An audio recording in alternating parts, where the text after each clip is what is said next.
आज हमारे साथ करीब 160 लड़कियां और 20 teachers, science teachers, math teachers यहाँ हैं। ये गुजरात, दीव दमन और गोवा की लड़कियां हैं। सब रूरल विभाग से आई हुई है। तो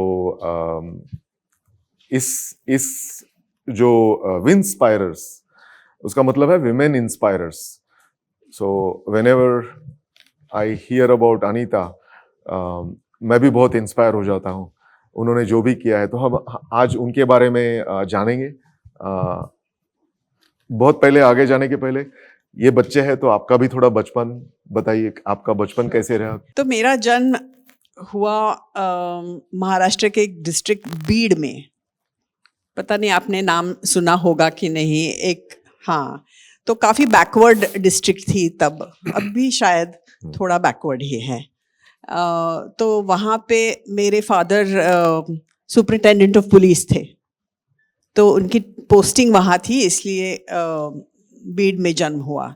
लेकिन बीड, जैसे मैंने कहा कि बैकवर्ड था, तो जन्म हुआ तो घर की जो स्थिति थी वो हॉस्पिटल से बेहतर थी, तो उन्होंने जल्दी भेज दिया। खटमल वगैरह थे, बेड बग्स एंड थिंग्स, तो जल्दी भेज दिया उन्होंने।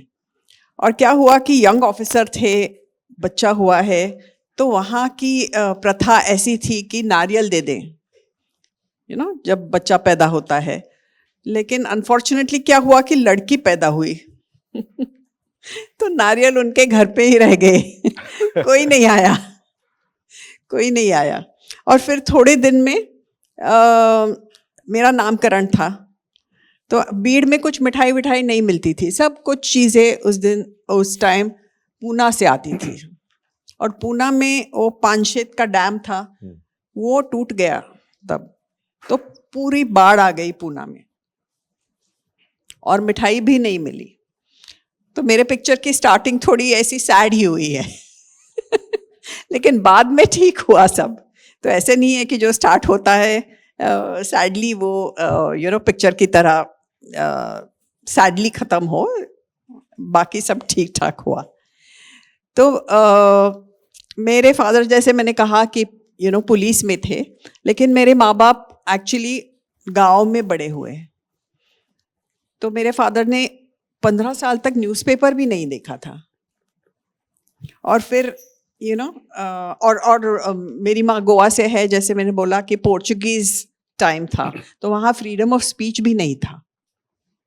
तो ऐसे बैकग्राउंड में से वो लोग आए और सर्विस एकदम ऑफिसर बन गए, तो उनको भी बहुत स्ट्रगल करना पड़ा, बहुत सारी चीज़ें सीखनी पड़ी। और तभी इंडिपेंडेंस के 10 साल भी नहीं हुए थे, तो बहुत सारे रूल्स थे, कि ऑफिसर टैक्सी में नहीं बैठ सकते, सिनेमा नहीं जा सकते, रेस्टोरेंट नहीं जा सकते। तो हमारा बचपन जब 2 साल की मैं थी तो बम्बई आ गई, तो वही सब डिसिप्लिन थी। तो आई थिंक 7th स्टैंडर्ड तक मैंने कोई सिनेमा ही नहीं देखा था। तो बहुत ही ऐसे प्रोटेक्टेड और शेल्टर्ड ऐसा हमारा ये रहा। और अच्छी सी स्कूल देख के डाल दिया उसमें। लेकिन जैसे गांव में थिंकिंग होता है कि अभी स्कूल में डाल दें और फिर 10th स्टैंडर्ड तक पास आउट हो जाएंगे, तो ऐसे नहीं कि ध्यान नहीं था, लेकिन इतनी इन्वॉल्वमेंट नहीं थी पेरेंट्स की कि कौन से सब्जेक्ट में अच्छे हैं, या और कोई मतलब ट्यूशन लगाना है, या कोर्स कोई ये करना है, या और कुछ सिखाना है। तो एक्सपोजर बहुत था, बहुत सारे प्रोग्राम्स को जाते थे हम लोग, क्योंकि इनविटेशन आते थे। लेकिन बाकी सब ये इन्वॉल्वमेंट थोड़ा कम ही था। और 10th स्टैंडर्ड में अच्छे मार्क्स मिले। लेकिन क्या हुआ कि मेरे पेरेंट्स को लगता था, मतलब सपोर्टिव थे, लेकिन उनको लगता था 2 लड़कियां ही हैं, मेरी एक बड़ी बहन है, BA MA कुछ कर लेंगी, फिर अच्छा सा हस्बैंड देख के शादी कर देंगे। उतनी तक उनकी एम्बिशन सीमित थी। तो उनकी तैयारी नहीं थी कि अरे ये लड़की इतने अच्छे मार्क लाएगी या कुछ करना चाहेगी। तो उनकी ऐसी मन की तैयारी नहीं थी।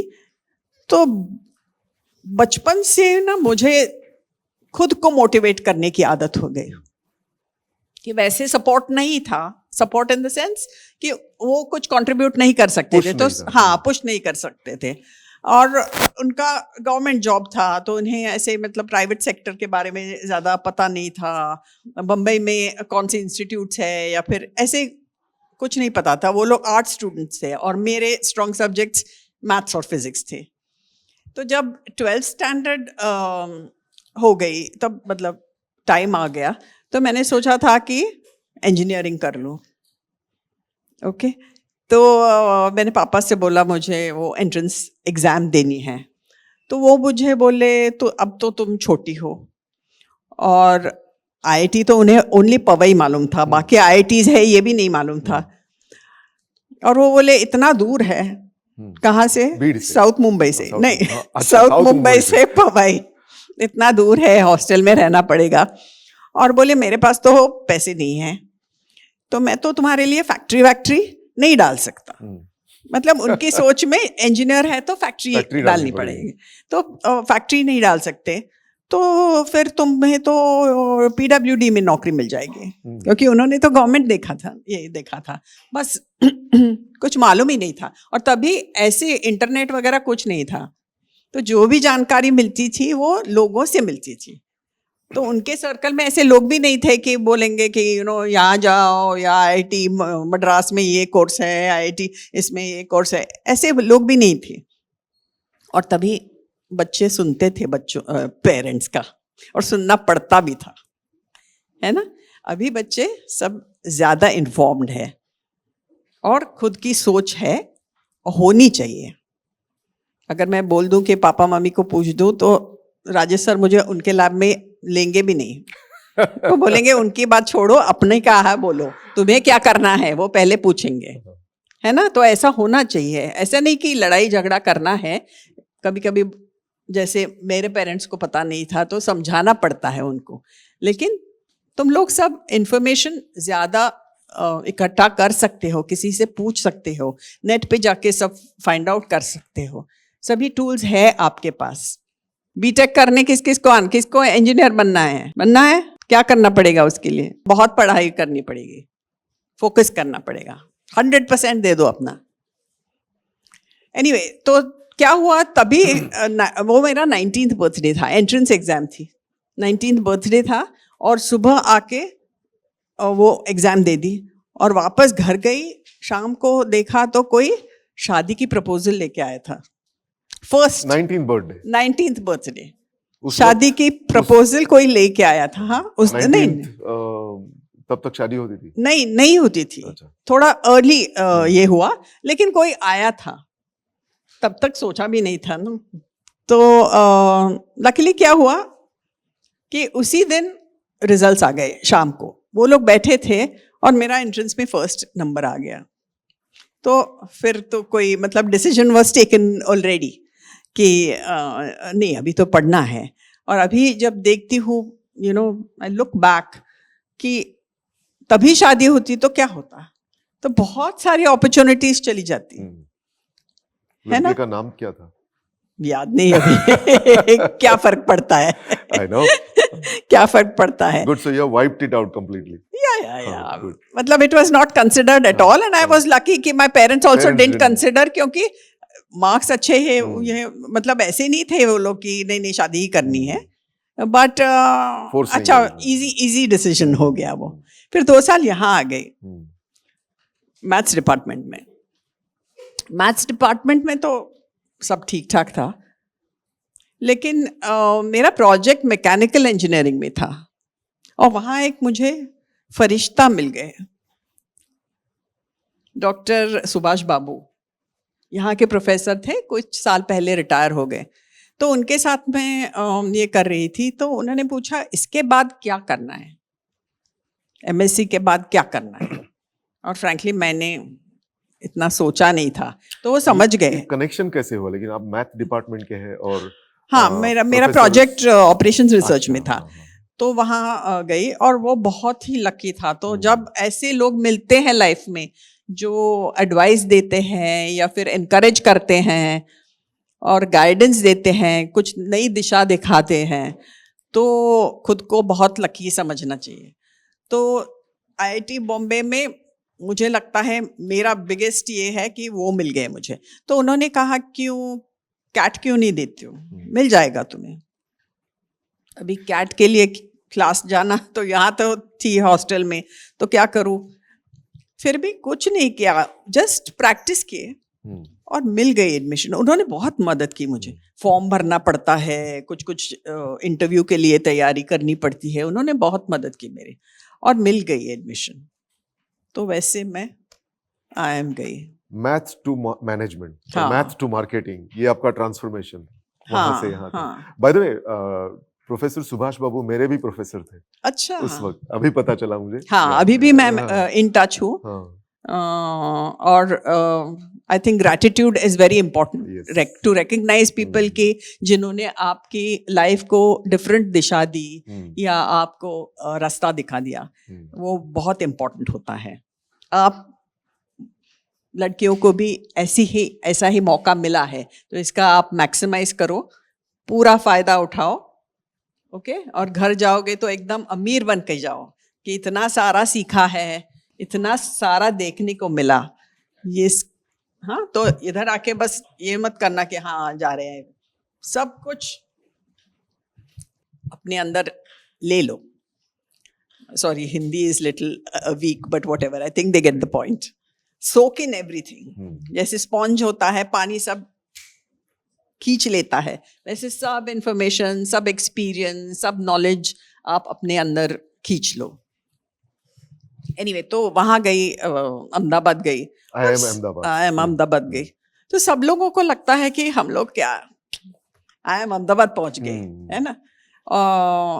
लेकिन फर्स्ट झटका मिलता है वहां पे कि सभी लोग होशियार होते हैं, बहुत ही। तो पहले आप एकदम ग्राउंड फ्लोर पे उतर के आते हो, और वो सीख बहुत अच्छी होती है, क्योंकि हमेशा लाइफ में ना एकदम ऊपर उड़ना नहीं चाहिए, थोड़ा नीचे आएंगे ना तो अच्छा रहता है। थोड़ा ह्यूमिलिटी जिसको कहते हैं वो होना चाहिए। मैं टॉपर हूँ, मैं ये हूँ, ऐसे करेंगे तो सीखेंगे नहीं ज़्यादा लाइफ में, और लाइफ में सीखते रहना चाहिए। तो जब वहाँ गई तो वो एक फर्स्ट ये हुआ, और इतने सारे सब्जेक्ट्स सीखने पड़े कि बहुत प्रेशर था, बहुत ही प्रेशर। तो क्या होता है कि एक कॉन्फिडेंस मिल जाता है कि कोई भी लाइफ में प्रॉब्लम हो तो हम लोग सॉल्व कर सकते हैं। तो ऐसे नहीं कि जो मैंने सीखा उसका ही करियर बनाया, लेकिन वो कॉन्फिडेंस जो है वो कुछ भी करो वो अपने पास रहता है। ये मैनेजमेंट स्ट्रीम शायद बच्चों को इतना ज्यादा पता नहीं रहेगा इसके बारे में, मे बी आप थोड़ा समझा सकते हैं कि क्या होता है उसमें। एक तो सभी सब्जेक्ट्स सिखाते हैं, मतलब इकोनॉमिक्स है, मैथ्स, मतलब क्वांटिटेटिव मेथड, जो डेटा आजकल बहुत ज़्यादा बोल रहे हैं, तभी इतना डेटा साइंस वगैरह नहीं था, लेकिन एनालिसिस वगैरह वो तो सिखाते हैं। फिर कम्युनिकेशन सिखाते हैं, फिर टीम्स वगैरह कैसे, ये ऑर्गेनाइजेशनल बिहेवियर, जैसे ऑर्गेनाइजेशन का स्ट्रक्चर कैसे रहता है, उसमें कैसे लोगों को अपने साथ लेके जाना है, वो सिखाते हैं। ऐसे बहुत सारे सब्जेक्ट्स होते हैं। कंप्यूटर्स ऑफ कोर्स तभी शुरुआत हुई थी, इतना नहीं था ये, लेकिन उस पे भी कोर्सेज थे। फाइनेंस सिखाते थे, तो अभी भी वो सब ज़्यादा होता है। कितने साल का कोर्स? 2 साल का कोर्स है, विच इज़ लाइक 4 सेमेस्टर्स। लेकिन जब मैं इंटरव्यू IIM में जब इंटरव्यू के लिए गई तो वो बोले कि आप इंजीनियर नहीं हो। तो फिर बाकी लड़के तो इंजीनियर है, तो कहीं तो आपको ये एक मतलब प्लेटो हो जाएगा, इतना आगे आप नहीं बढ़ पाओगे। तो इसलिए मैंने एक्चुअली मार्केट रिसर्च वगैरह ऐसे देखा था, क्योंकि उसमें मैथ्स और एनालिटिकल एबिलिटीज़ का ज़्यादा ये होता है। और जब मैं एडवर्टाइजिंग में गई तब भी मैंने स्ट्रैटेजी और रिसर्च में ज्वाइन किया, जिसको अकाउंट प्लानिंग बोलते हैं। क्योंकि एडवर्टाइजिंग में क्या होता है, 3 टाइप की जॉब्स होती है। एक तो क्लाइंट के साथ डील करते हैं जो लोग, उसको बोलते हैं अकाउंट सर्विसिंग। और अकाउंट प्लानिंग जो लोग हैं वो स्ट्रैटेजी और रिसर्च करते हैं, क्योंकि क्या है, हर चीज़ का रिसर्च होता है। जैसे प्रोडक्ट है कोई भी, समझो चिप्स है, तो चिप्स के बारे में कौन से फ्लेवर अच्छे हैं, कैसे चिप्स चाहिए, मोटे चाहिए, पतले चाहिए, क्रिस्प चाहिए, कैसे चाहिए, वो सब रिसर्च होता है। फिर उसके बाद पैकेजिंग कैसा चाहिए, ब्रांड नेम उसका कैसा चाहिए, हर बात की रिसर्च होती है। तो वो रिसर्च सब एक साथ ये करना पड़ता है। और 2 टाइप का रिसर्च होता है, एक तो क्वालिटेटिव रिसर्च होता है, जैसे ग्रुप डिस्कशन, आपने सुना होगा शायद, ग्रुप डिस्कशन होता है जहाँ पे चर्चा होती है और सब लोग पूछते हैं आपको क्या पसंद है, आपको क्या पसंद है, वॉट एवर इट इज। और दूसरा जो है कि बड़ा बड़ा सैंपल होता है, ज़्यादा लोगों के पास लोग जाते हैं। जैसे दरवाजे में आपने देखा होगा कि कभी कभी पहले आते थे, क्वेश्चनेयर भरते थे, या फिर ऑनलाइन भी आपको अभी ये करते हैं। तो वो टाइप का एनालिसिस होता था। तो मैंने वो उसमें ज्वाइन किया था, जो ज़्यादा स्ट्रेटिजिक और जहाँ पे थोड़ा ब्रेन ज़्यादा यूज़ करना पड़ता है। और तीसरा जो होता है डिवीजन, वो तो क्रिएटिव होता है, जहाँ पे लोग ये लाइंस लिखते हैं या फिर पिक्चर्स ये करते हैं या फिर फिल्म बनाते हैं, वो क्रिएटिव होती है। तो जो लोग रिसर्च वगैरह करते हैं वो सब ब्रीफ लिख के क्रिएटिव वालों को देते हैं, और उसके बेसिस पे वो लोग लाइन लिखते हैं या फिर फिल्म बनाते हैं। ओके, तो ऐसा प्रोसेस रहता है। तो उन दिनों एडवर्टाइजिंग में बहुत अच्छे मतलब अक्लमंद और इंटरेस्टिंग लोग ज्वाइन करते थे, और यंग बिजनेस होता है, बहुत एनर्जी रहती है उस बिजनेस में, बहुत औरतें भी थी compare to other businesses. Advertising में बहुत सारे लेडीज थी, लेकिन it is a people's business. उसमें आप मशीन के साथ नहीं या कंप्यूटर के साथ नहीं काम करते हो, आप लोगों के साथ काम करते हो, तो लॉन्ग आवर्स रहते हैं। और अभी इतना सैलरी भी नहीं मिलता है, तभी अच्छा था, अभी इतना सैलरी नहीं, क्योंकि टेक्नोलॉजी वाले ऐसे सेक्टर में ज़्यादा पैसा मिलता है। तो एडवर्टाइजिंग थोड़ा सा अभी पीछे हट गया है, और अभी ऑफ कोर्स डिजिटल वगैरह भी आ गया, तो थोड़ा नेचर भी बदल गया है उसका। तो एडवर्टाइजिंग में थी मैं, लेकिन इंस्टीट्यूट के बाद शादी हो गई 6 महीने में। उसके बारे में कुछ बताया नहीं कुछ? उसके तो अहमदाबाद में अरेंज मैरिज था? मेरे क्लासमेट थे। हाँ। और टू बी ऑनेस्ट मैंने ऐसे सोचा कि कोई जान पहचान वाला हो तो लाइफ इजी हो जाएगी, क्योंकि उनको पता है कि इस लड़की को काम करना है। उन दिनों क्या होता था कि बताना पड़ता था कि नहीं लड़की ये करेगी। कभी कभी लोग बोलते थे कि नहीं नौकरी करने की ज़रूरत नहीं है, और अभी भी आपको लोग मिलेंगे who will say why do you need to work, क्यों करना है काम। क्योंकि बहुत सारे लोगों को लगता है कि अगर पति अच्छा कमाता हो तो औरत को काम करने की ज़रूरत नहीं है। तो ऐसे ऐसे मैंने सोचा कि पहचान वाला is better than arrange marriage, क्योंकि फिर बाद में पता नहीं वो फैमिली क्या बोलेगी ये वो। तो मिल गया अच्छा खासा, ये बहुत हैप्पी डिसीजन। और 6 महीने में उसके बाद तो शादी हो गई। आई वॉज ऑलरेडी 24.5, तो शादी हो गई। फिर 2 साल बाद बच्चा भी हो गया। तो एडवर्टाइजिंग में थोड़ी मुश्किल होने लगी बाद में, कि लॉन्ग आवर्स तो नहीं कर सकते हैं। और उसके बाद क्या हुआ कि बहुत इंटरेस्टिंग ये हुआ कि मेरे हस्बैंड जो है उन्होंने अपना करियर चेंज किया, तो वो भी एडवर्टाइजिंग में ज्वाइन हुए थे पहले। दोनों हम लोग एडवर्टाइजिंग में थे। तो वो कमेंटेटर बन गए। तभी 93-94 में ये स्टार ESPN वगैरह चैनल आ गए, तो वो उसमें काम करने लगे। तो क्या हुआ कि 2-2 महीने 2.5 महीने ऐसे उनको जाना पड़ता था, और मेरे 2 बच्चे हुए थे तभी। तो क्या करें, सिंगल पेरेंट ऑलमोस्ट। तो whether it is for cricket coaching और whether it is for school meeting या फिर व्हाटएवर इट इज़, खाना पीना सब कुछ मुझे ही ज्यादा करना पड़ा. बॉय और girl? Both boys. Both boys. Okay. Both boys. तो वो थोड़ी मुश्किल हो गई. और वैसे भी ना एडवर्टाइजिंग में बहुत सारी विमेन थी, मैंने बोला, लेकिन एकदम टॉप पे बहुत कम विमेन है. अभी भी बहुत कम विमेन है. तो वो थोड़ा सा ये हो जाता है कि प्रोग्रेस कभी कभी, जिसको लोग ज़्यादातर ग्लास सीलिंग बोलते हैं, मुझे वो शब्द पसंद नहीं है, क्योंकि ग्लास सीलिंग को ऐसे लगता है कि पुरुषों को महिलाएं नहीं चाहिए उन पोजीशंस में. वो सही नहीं है. हमारी सोसाइटी, हमारे फैमिलीज ऐसे स्ट्रक्चर में है कि घर का सब काम लेडीज को ही करना पड़ता है. तो हमारी सोसाइटी ऐसी है. अगर ऐसे नहीं कि ये मर्द बोल रहा है वो मर्द बोल रहा है, वैसे बोलने वाले हैं, लेकिन हमारी सोसाइटी की सोच ही ऐसी है. तो it is bigger than saying कि कोई आदमी बोल रहा है कि ये इट्स अ बिगर प्रॉब्लम. तो क्या होता है, हमारे देश के ही नहीं है ये, सब जगह, सभी जगह अमेरिका में भी वही है. हाँ, एक्चुअली अमेरिका में ज्यादा ये है. हाँ, ज्यादा ये है. तो ये दोनों बैलेंस करना मुश्किल हो जाता है लेडीज के लिए. और लेडीज भी थोड़ा भी सुस्त हो गई हैं कि वो डिमांड करती है कि नहीं नहीं, मैं तो लेडी हूँ, मुझे तो जल्दी घर जाना पड़ेगा, मुझे तो जाना है, मुझे तो ट्रैवल नहीं करना है, मेरे बच्चे हैं घर पे.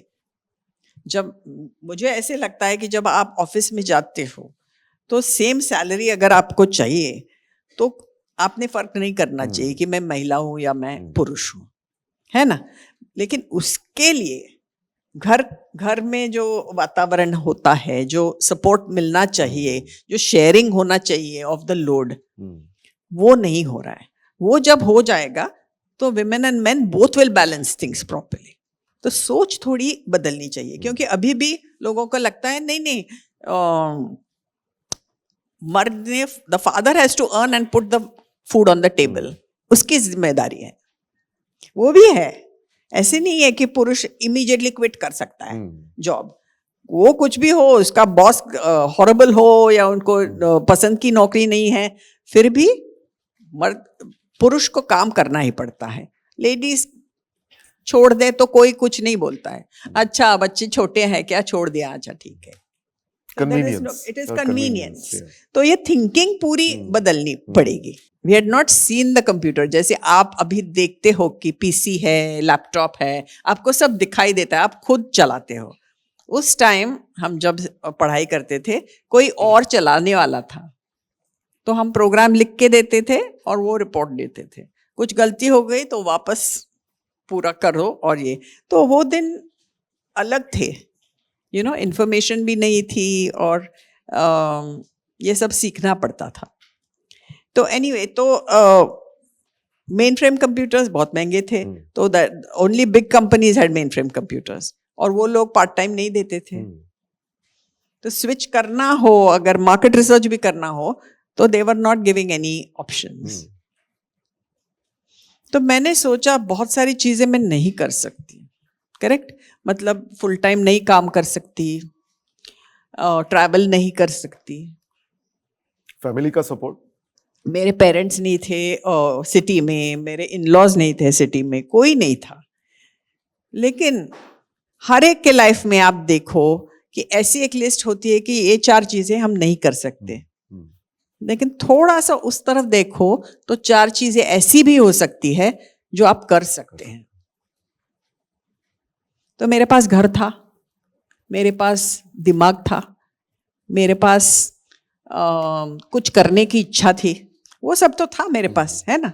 तो तब मैंने ना ऑफिस घर से स्टार्ट किया. अभी तो वर्क फ्रॉम होम सब लोग बोलते हैं, ये मैंने तब किया था 30 years ago.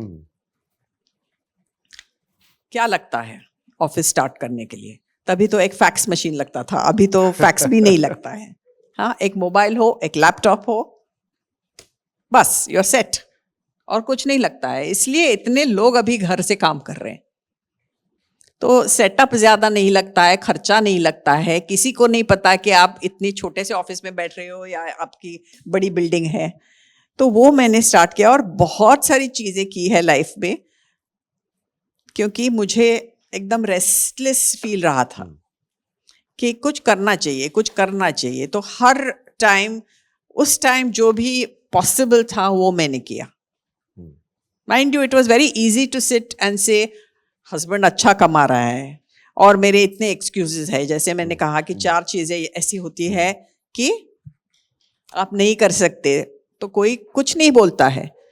अगर मैं कहती कि कुछ नहीं हो रहा है, कैसे करूँ काम, तो ये एक्सक्यूजेज या बहाने जो होते हैं वो तो रेडी थे मेरे पास। लेकिन उसी के साथ ये भी था कि मुझे कुछ करना है।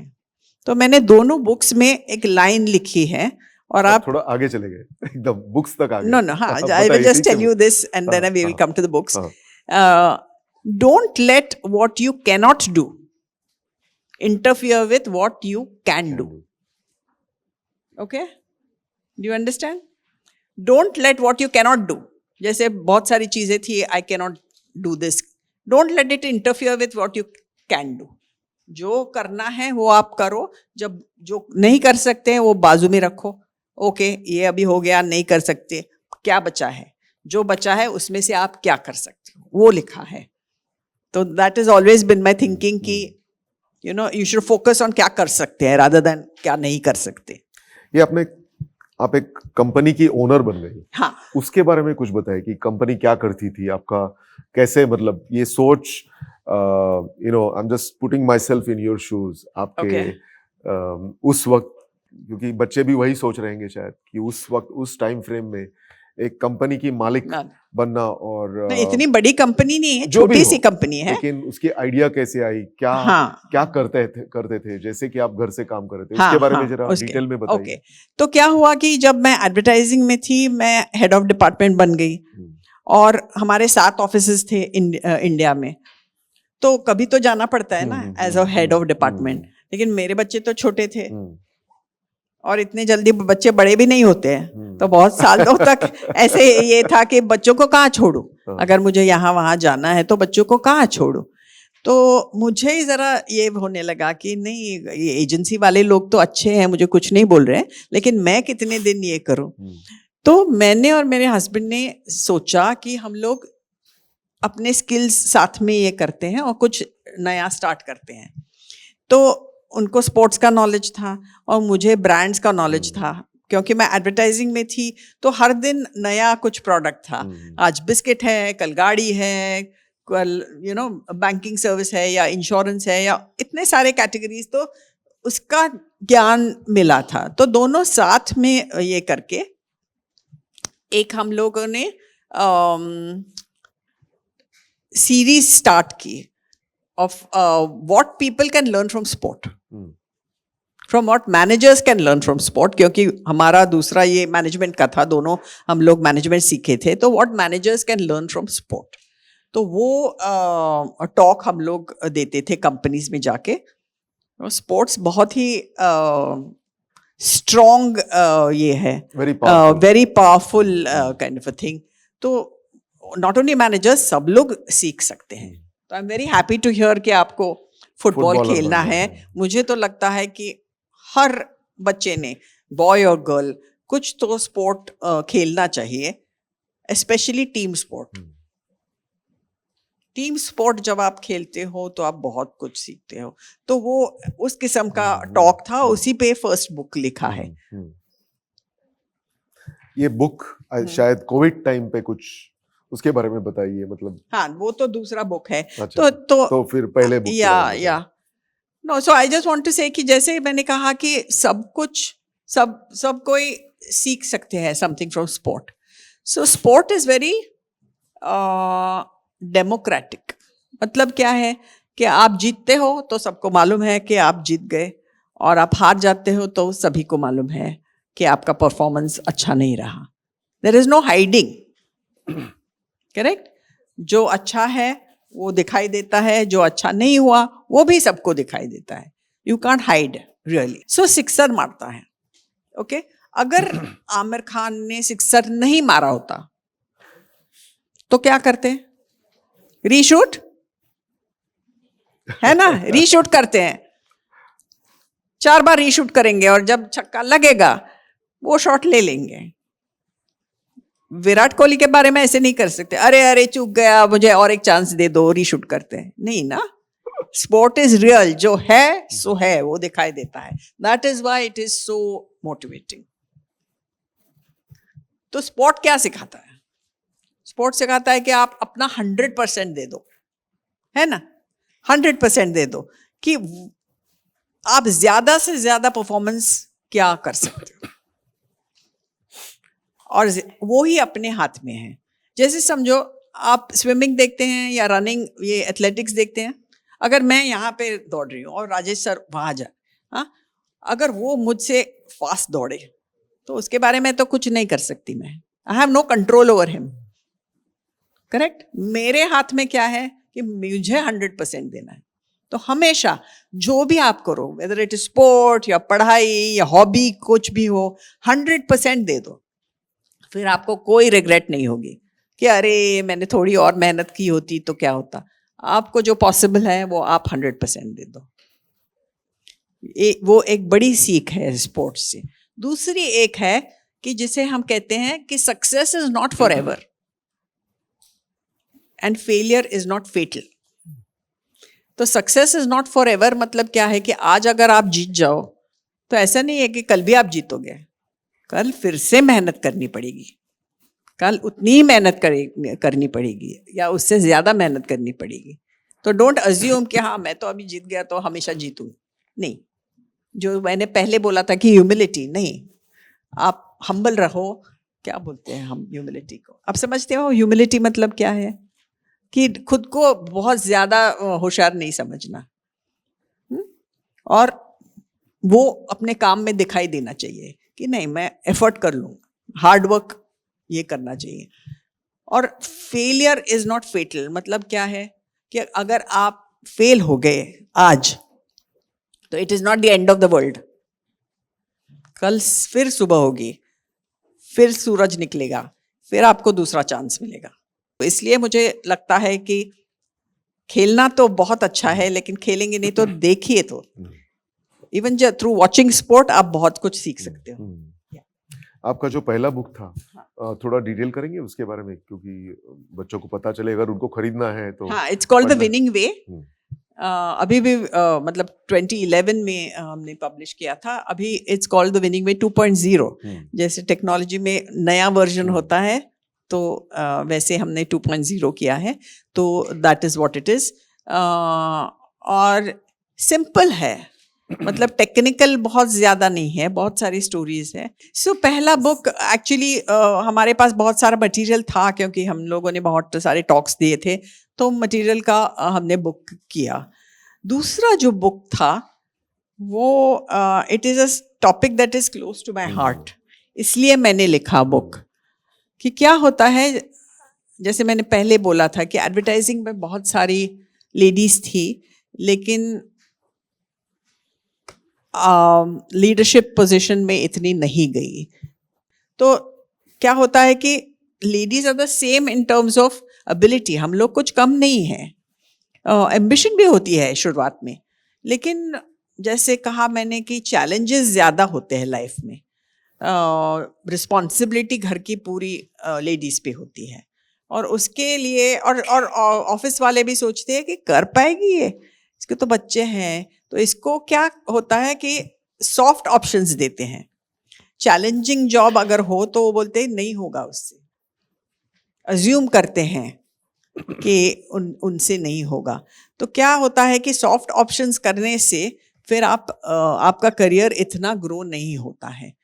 तभी लेडीज को लगता है हाँ अभी तो मैं मैनेज कर सकती हूँ, अभी तो ये कन्वीनियंट है, अभी तो ये घर के पास है तो मुझे इतना टाइम ये नहीं हो रहा है, मैं बैलेंस कर सकती हूँ। लेकिन बहुत सारा बैलेंसिंग करने से आपका करियर आगे नहीं जा सकता। तो डिसीजन कैसे ले या आपका करियर अपने हाथ में कैसा होना चाहिए, ऐसे नहीं कि कोई डिसाइड करे कि आप नहीं कर सकते। वो चीज़ें हैं कि आपको ना बहुत सारे लोग पूछेंगे why do you need to work, आप मैनेज कर सकोगे क्या। लेडीज़ को ऐसे भी बोलते हैं कि आपके बच्चे हो जाएंगे तो फिर क्या है, पुरुषों को भी तो बच्चे होते ही है ना, और ऐसे नहीं है कि बच्चा right till the end only माँ पे डिपेंडेंट है। सब यंग विमेन के लिए है कि कैसे उन्होंने करियर अपना मैनेज करना चाहिए।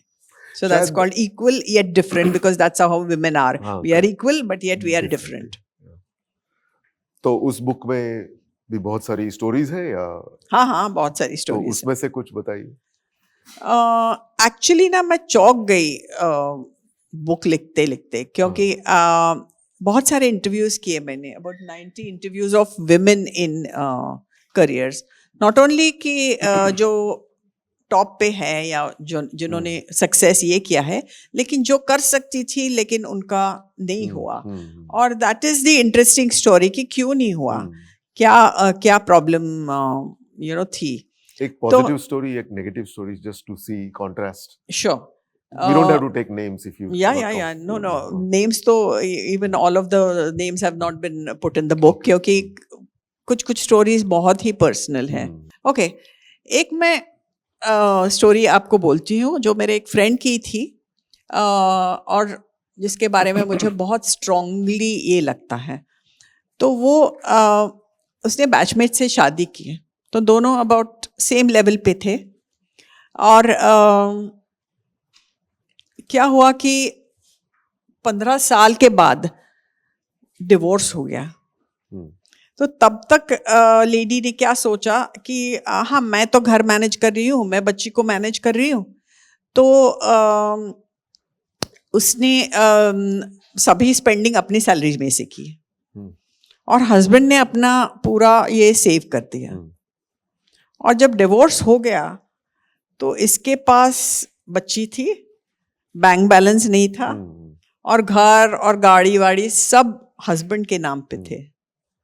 और इतनी पढ़ी लिखी औरत, लेकिन she was in a situation कि उसके पास कुछ नहीं बचा और उसका पूरा लाइफ अपना रीबिल्ड करना पड़ा। हो गया, हिम्मत वाली थी वैसे, लेकिन क्या है कि मुझे लगता है कि सब लोगों ने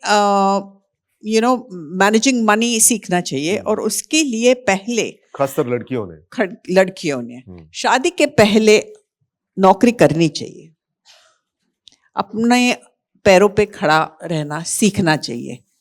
ये अपने लिए भी अच्छा है कि अपना कॉन्फिडेंस ये होता है, एक आत्मसम्मान। हाँ, बहुत जरूरी है, बहुत जरूरी है। आत्मसम्मान, एक कॉन्फिडेंस, सब बहुत जरूरी है। और दूसरों को भी मालूम होना चाहिए कि ये लड़की ऐसे कुछ कर सकती है लाइफ में, हेल्पलेस नहीं है, हेल्पलेस नहीं है, तो कोई आपको टच नहीं करेगा।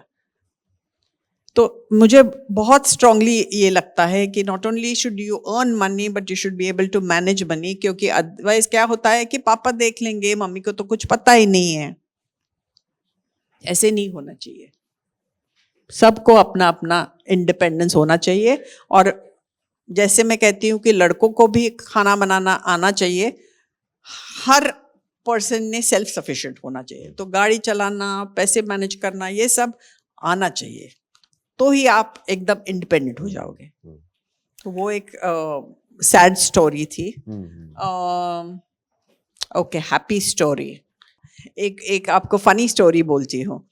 और एक औरत थी, और उसके घर में मतलब 2 बच्चे थे, और उसके सास ससुर थे। ओके, और शी वॉज वेरी हैप्पी कि बच्चों की देखभाल भी कर रहे हैं सास ससुर, और एवरीथिंग वाज नाइस। उसको भी टेंशन नहीं था, काम पे जाती थी। फिर क्या हुआ कि एक बच्चे के मार्क्स कम होने लगे, और स्कूल ने ऐसे बोला कि may be he is a slow learner. आजकल बहुत होता है ना, डिसलेक्सिक, ऑटिस्टिक, ये वो। तो ऐसे टीचर बोली शायद वो ये है। तो माँ को बहुत बुरा लगा, क्योंकि क्या होता है कि लेडीज को सब चाहिए। What their idea of success is कि मेरा करियर भी अच्छा होना चाहिए, मेरा घर भी अच्छा होना चाहिए, मैं बच्चे भी अच्छे स्कूल में जाएंगे। अगर स्कूल में एडमिशन नहीं मिला तो मम्मी को लगता है कि अपना फेलियर है, कि और लोग क्या कहेंगे। हाँ, लोग क्या कहेंगे, और मैं नहीं कर सकी। एक्चुअली बच्चे का एडमिशन है, लेकिन लेडीज को ऐसे लगता है। तो ये माँ को लगा कि नहीं नहीं मैं काम पे जा रही हूँ इसलिए इसके मार्क्स कम हो गए, तो इमीडिएटली नौकरी छोड़ दी और बच्चों को ये करने लगी। तो उसकी समझ में आया कि पहले बच्चा तो छोटा था तो उसको होमवर्क ज़्यादा नहीं था, तो घर में क्या होता था कि वो जो दादी थी वो खाना खजाना देखती थी, तो बच्चे भी उसके साथ बैठ के खाना खजाना देखते थे। फिर बाद में थोड़े से बड़े हो गए तो होमवर्क बढ़ गया, लेकिन बच्चे तो खाना खजाना ही देख रहे हैं, होमवर्क पे ध्यान नहीं दे रहे, इसलिए मार्क्स कम हो गए, है ना। तो एक साल भर उसने ब्रेक लिया और सब वापस ट्रैक पे आ गया, बच्चे के मार्क्स ठीक हो गए, सब कुछ ठीक हो गया, और फिर बाद में ये भी नौकरी पे आ गई और बच्चा भी सुधर गया, बहुत अच्छे बड़े यूनिवर्सिटी में गया यूएस में, और खाना भी अच्छा बनाने लगा क्योंकि वो खाना खजाना पहले देखा था ना। तो वो हैप्पी स्टोरी थी। लेकिन ऐसे सोचते हैं तो झट से ऐसे नौकरी छोड़ना ऐसे नहीं करना चाहिए। कभी कभी क्या होता है कि टेम्पररी प्रॉब्लम होता है, हो जाता है, लेकिन ऐसे होती है। Ladies are little different. Good, very wonderful story. Men and women, right? जो एक आप कॉन्ट्रास्ट बता रहे हैं, they're equal but different. Yeah. और शायद ऐसे लगता है कि इस जो तनाव हो रहा है इसमें दोनों पार्टी गिल्टी है। आपको नहीं लगता ऐसे? कभी कभी जैसे आप ही ने कहा कि एडवांटेज लिया जाता है सिचुएशन का। हाँ. There is an excuse not to perform. Yeah, but now, I don't blame anybody really. हाँ. क्योंकि क्या है कि हम लोग सभी ladies and men have come out of the same system, Correct. है ना। तो हमारी जो कंडीशनिंग है, जो बताया गया है सालों से, वो दोनों को वैसे ही सिखाया गया है। तो अगर माँ बोलती है कि ये तो लाडला बेटा है और उसको ही सब मिलना चाहिए, तो लड़का थोड़ी ही बोलेगा कि मुझे नहीं चाहिए, मुझे मेरी बहन को दे दो, ये वो, है ना। तो ऐसे नहीं है कि डेलिबरेटली कर रहा है, वो जानबूझ के कर रहा है, वो उनकी कंडीशनिंग है। उसको भी लगता है हाँ मैं तो लाडला बेटा हूँ, है ना। तो सोच बदलनी चाहिए। सोच बदलेंगे तो इंस्टेड ऑफ पॉइंटिंग फिंगर से इनकी गलती है उनकी गलती है, सोच बदलनी चाहिए। जैसे हम लोगों ने अभी लड़कियों को लड़कों की तरह बड़ा किया है, तो वैसे लड़कों को भी लड़कियों की तरह बड़ा करना चाहिए कि घर का काम करो, ये करो। जैसे हमारे मतलब अभी समझो 30-40 साल पहले LIC में हमेशा बोलते थे आपको ये पॉलिसी या सेविंग्स किस लिए करना है, तो लड़की की शादी के लिए और लड़के के एजुकेशन के लिए। अभी नहीं बोलते वो, अभी बोलते हैं लड़की के भी एजुकेशन के लिए। या फिर कैडबरी मिल्क चॉकलेट की एक एड होती थी बहुत फेमस, जहाँ एक लड़का अच्छा सिक्सर मारता है और एक लड़की डांस करती है, उसकी गर्लफ्रेंड होती है, और वो सेलिब्रेट करती है और डांस करती है। बहुत सुंदर एड थी, बहुत हैप्पी एड थी। लेकिन अभी समझो 20 साल के बाद या 25 साल के बाद वो लड़की शॉट मारती है और वो लड़का डांस करता है, उसका बॉयफ्रेंड। तो है, चेंज हो गया है, लेकिन थोड़ा जल्दी होना चाहिए। जल्दी होना चाहिए। 50 साल हम नहीं वेट कर सकते। नहीं, तो मेरे कहने का मतलब यही है, जैसे हम इनसे भी सुन रहे हैं कि आप सबको ये ध्यान में रखना चाहिए, एक अवेयरनेस से सब चीजें देखनी है। हाँ। सबको क्रिटिसाइज करना है। ये मैं आपसे उम्मीद रखता हूं कि ऐसे मत सोचिए कि एडवर्टाइज देख के मैं भी ऐसे ही करूं। हाँ। क्योंकि ये दूसरे कोई लोग बता रहे हैं आपको क्या बनना चाहिए, ऐसे नहीं चाहिए। अपनी सोच चाहिए इस बात। सॉरी मैं आपका लेकिन मुझे बहुत स्ट्रांगली फील हो रहा है। एब्सोल्युटली। बहुत। तो जमाना बदल रहा है, लेकिन मुझे लगता है कि विमेन हैव चेंज्ड मोर बाकी लोगों को, और थोड़ा सपोर्ट, क्योंकि सपोर्ट के सिवा कुछ नहीं कर सकते। कुछ नहीं हो सकता है। तो अगर ये ट्रांजिशन आपने खुद अनुभव किया है, उसके बारे में आपने बहुत कुछ लिखा है, अगर आइडियलिस्टिक एक सिनेरियो देखा जाए तो आपको क्या लगता है कैसे होना चाहिए? What would you wish for? I would like it to be a real partnership at home. जो हस्बैंड एंड वाइफ होते हैं उनकी रियल पार्टनरशिप होनी चाहिए। तो घर का भी काम मतलब लोड शेयर करना चाहिए, और औरतों ने भी कमाना चाहिए, क्योंकि क्या है कि आजकल की रियलिटी में कोई बिजनेस स्टार्ट करता है, समझो इतने सारे स्टार्टअप्स के बारे में आपने सुना होगा, तो जब हस्बैंड चांस ले रहा है और पूछते हैं या ये लोग कि आपका सेफ्टी नेट क्या है, मतलब जब आप कोई सैलरी नहीं आ रही है तो क्या हो रहा है, तो अगर वाइफ कमाती होगी तो वो सेफ्टी नेट हो जाता है।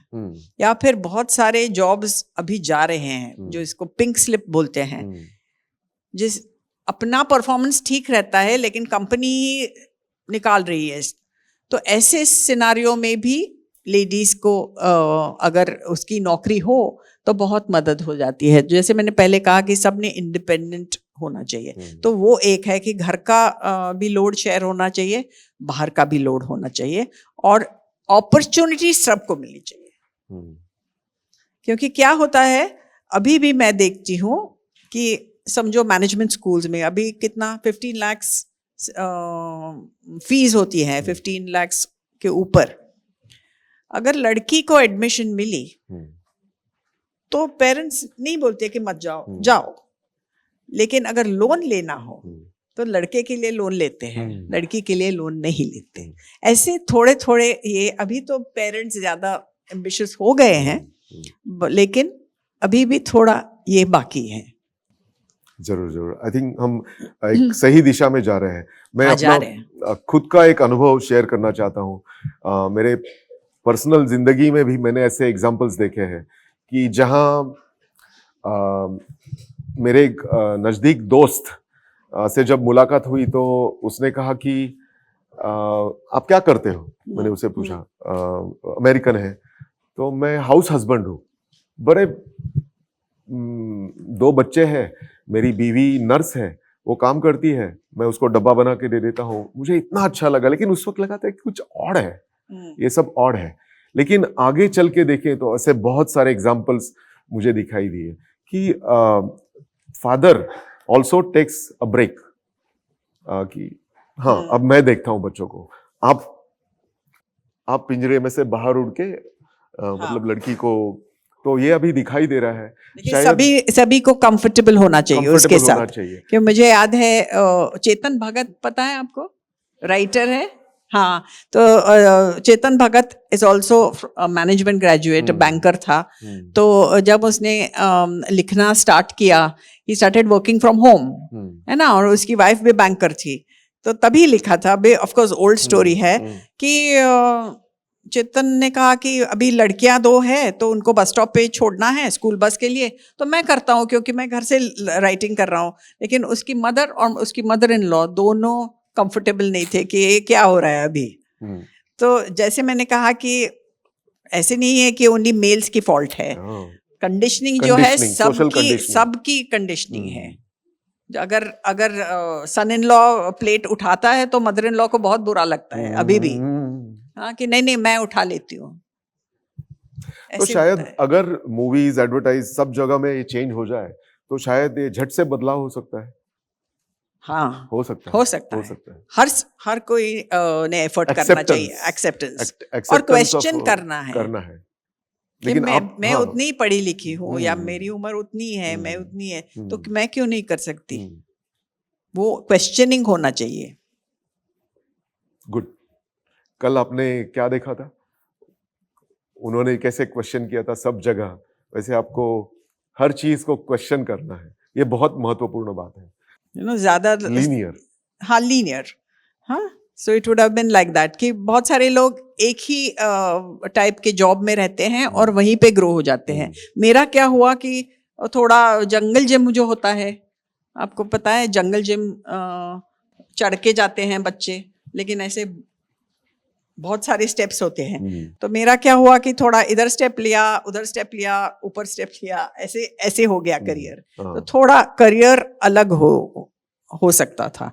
अभी उसके फायदे भी है और ये भी है कि एक ही दिशा में आप ज्यादा डीप जाओ तो वैसे रिच हो सकता है करियर। लेकिन आज के जमाने में बहुत सारे लोग बोल रहे हैं कि आपको इतना एक्सपीरियंस अलग अलग मिला है कि that has made a rich career. तो इट इज, हाँ, तो जैसे आप देखो, और जो होता है मैंने तो हमेशा ये कहा कि जो पॉसिबल है उसमें आप बेस्ट दे दो, फिर उसका अच्छा हो जाएगा। मुझे ना मैन्युफैक्चरिंग के बारे में बहुत प्यार है। मुझे अच्छा। लगता है that is actual wealth creation. तो जो डैडी आपके कह रहे थे कि एक फैक्ट्री लगा दूं आपके लिए? हाँ, जरूर। That would have been a good. Yeah, That I would would have have been your. loved to. I So would you're have loved to thinking do if you were a that. boy, Yeah, I you would would have. have done some. Yeah, I And would have then liked factory to के do. मालिक। हाँ, I would have liked to manufacture something.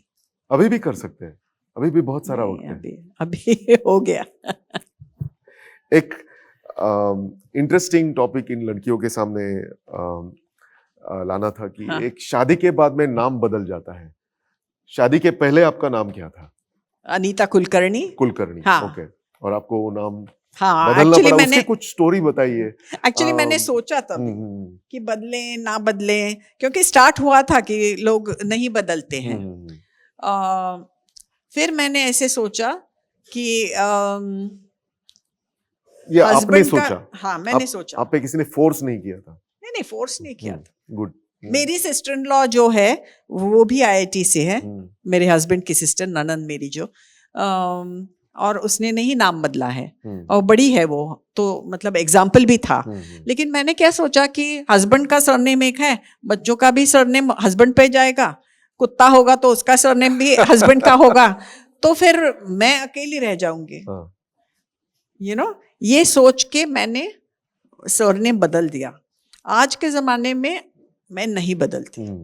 मुझे बहुत अच्छा लग रहा है wise programme में आके और आपके साथ इंटरेक्ट करके, क्योंकि मुझे लगता है कि आपको बहुत अच्छी अपॉर्चुनिटी मिली है, अच्छा मौका मिला है यहाँ आके इतनी सारी चीज़ें देखने को और इतने सारे लोगों से मिलकर। क्योंकि जब आपको ये टाइप का एक्सपोजर मिलता है तभी आप ड्रीमिंग स्टार्ट करेंगे, और ड्रीमिंग बहुत सपने देखना बहुत ही इम्पोर्टेंट है, क्योंकि जब ये आप सपने देखेंगे तभी आपको कुछ करने की इच्छा होगी। और स्पेशली लड़कियों को ड्रीम करने की ज़रूरत बहुत है, क्योंकि कभी कभी लड़कियों को लगता है कि अपनी किस्मत अपने हाथ में नहीं है। ऐसा अभी तो करेक्ट नहीं है। अपनी किस्मत अपने हाथ में है, अपना लक अपने खुद बनाना है हमको। मुझे आशा है कि अब जब वापस जाएंगी तो यहाँ से बहुत सारे विचार, नए आइडियाज़ और एक कॉन्फिडेंस लेके जाएंगी, जिसकी वजह से आप अपने पैरों पे खड़े हो जाएंगी और इंडिपेंडेंट हो जाएंगी, और कुछ बनने की इच्छा और डिसीजन लेके आप जाएंगे। आप अभी 10th स्टैंडर्ड पे है तो अच्छे मकाम पे है, you know, important stage in life. तो अभी जो आप डिसीजंस लेंगी उसका असर बाद में भी पड़ेगा। तो I wish everybody all the best. अच्छे रहिए आप, हेल्दी रहिए, खुद में इन्वेस्ट कीजिए और खुद के सपने जो है उनको आप चेज़ कीजिए।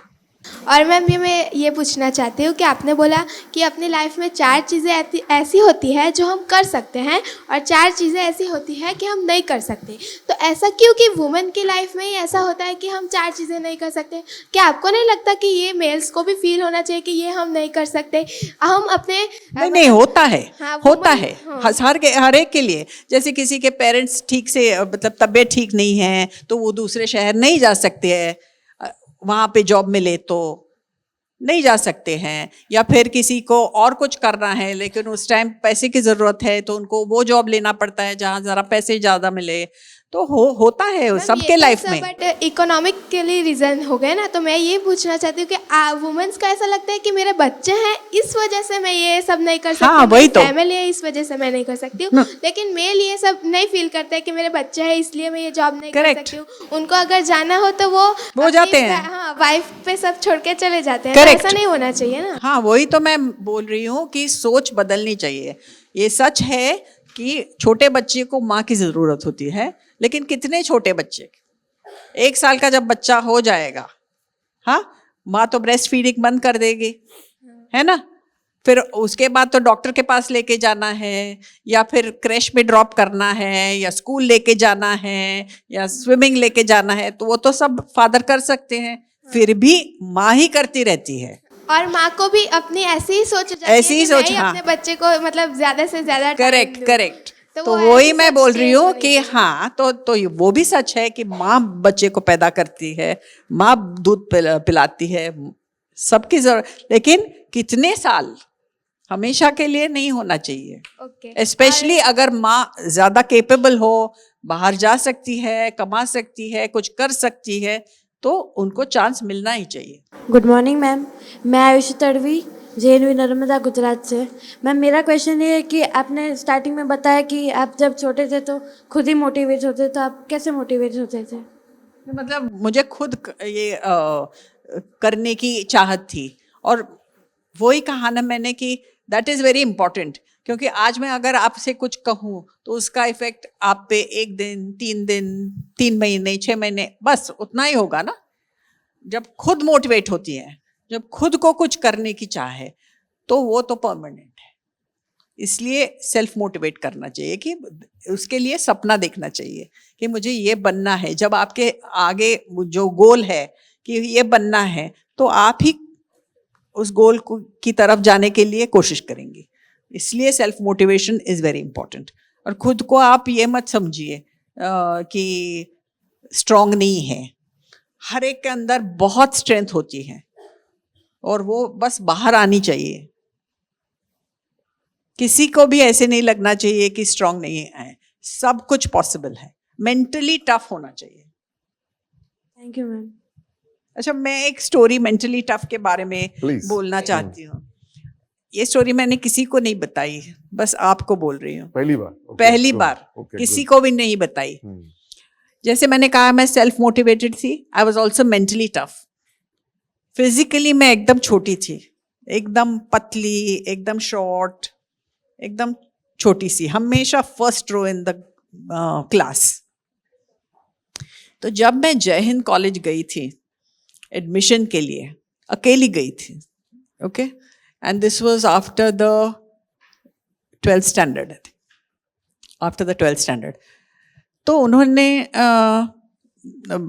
मतलब काउंटर ऐसे था, लेकिन लाइन नहीं थी। हमारे देश में लाइन लगाने से लोगों को प्रॉब्लम होती है ना, तो ऐसी भीड़ थी, बहुत भीड़ थी, ओके।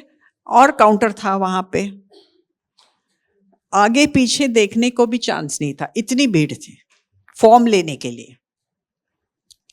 और क्या हुआ, उस भीड़ में किसी ने मुझे हाथ लगा दिया इन एन इम्प्रॉपर वे। हाथ लगाया, और मैं पीछे भी नहीं देख सकती थी, और देखा भी तो किसका हाथ है कैसे मालूम, इतनी भीड़ थी। और मैं छोटी थी, लेकिन मैंने सोचा ये तो भीड़ का फायदा लेके कोई हाथ लगा रहा है। तो मैंने क्या किया कि ऐसे उस हाथ को जोर से पिंच किया। अब अगर ऐसे करोगे तो इतना जोर नहीं लगता है, अब ऐसा करोगे तो बहुत लगता है ना। पूरी ताकत लगा के मैंने पिंच कर दिया उस बस हाथ को, किसका हाथ है मालूम नहीं, खिसक गया। चिल्लाया नहीं कोई? कोई तो नहीं, पता को चल जाता। कैसे कैसे चिल्लाएगा, कैसे क्या करेगा। तो मैंने भी भीड़ का फायदा ले लिया और बहुत जोर से इसको ये किया, हाथ अपने आप निकल गया।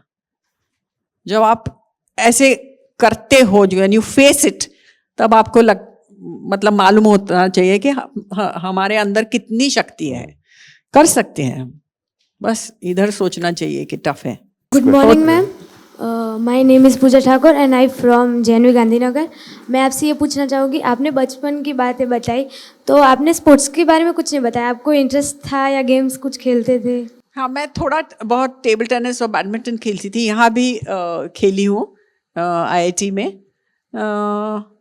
लेकिन क्या है कि हमारे घर में बहुत स्पोर्ट्स का माहौल है, तो मेरा नंबर 4th ही आता है हमेशा, इस क्योंकि बाकी मेरे हस्बैंड और 2 लड़के जो हैं वो कंप्लीटली वो स्पोर्ट्स में क्रेजी है। तो हाँ, मुझे भी इंटरेस्ट है और मैं खेली थी, लेकिन कौन से मतलब उसके लेवल पे नहीं। Thank you ma'am. आप फुटबॉल खेलने वाले हो ना? हाँ, जरूर खेलना। और देखो अभी तो मेरी कॉम है, जैसे boxing champion, world number 1, squash में है दीपिका पल्लिकल, उसका भी नंबर 1 है। तो छोटे छोटे जगहों से आ रहे हैं, ऐसे ऐसे स्पोर्ट्स में आ रहे हैं कि जिसमें पैसा नहीं है, जिसको मतलब पॉपुलर नहीं है इतने, फिर भी अच्छा कर रही हैं। बहुत बहुत अपॉर्चुनिटी है। Hello ma'am, my name Hi. Is Sakshi Gaur, I am from JNB Bharuch. So मेरा क्वेश्चन ये है आपसे कि मैम हम फीमेल्स हैं, तो हमारे लाइफ में कहीं ना मतलब होता है, ये डेली बेसिस पे ही होता है कि हमें कहीं ना कहीं तो ये फील करवा ही दिया जाता है कि हम लड़की हैं, ये चीज़ हाँ. नहीं करते। इवन तो क्लास में जो हमारे बॉयज़ हैं, क्लासमेट्स जो हैं हमारे, तो अगर हम कुछ करना भी चाहे, स्कूल का काम मतलब होता है, तो फिर बोलते हैं कि नहीं नहीं बेटा ठीक है बॉयज़ कर लेंगे। ऐसा अभी भी होता है, तो आपके लाइफ में भी आपको कहीं ना कहीं फील करवाया गया होगा, सबके तो लाइफ में होता है। हाँ, तो हम कैसे आप इन सब चीज़ों से निकले थे वो बता सकते हैं? तो मैं ऐसे सोचती हूँ कि कुछ चीज़ें जो है वो हार्मलेस है, मतलब उससे अपना कुछ नुकसान नहीं होता है।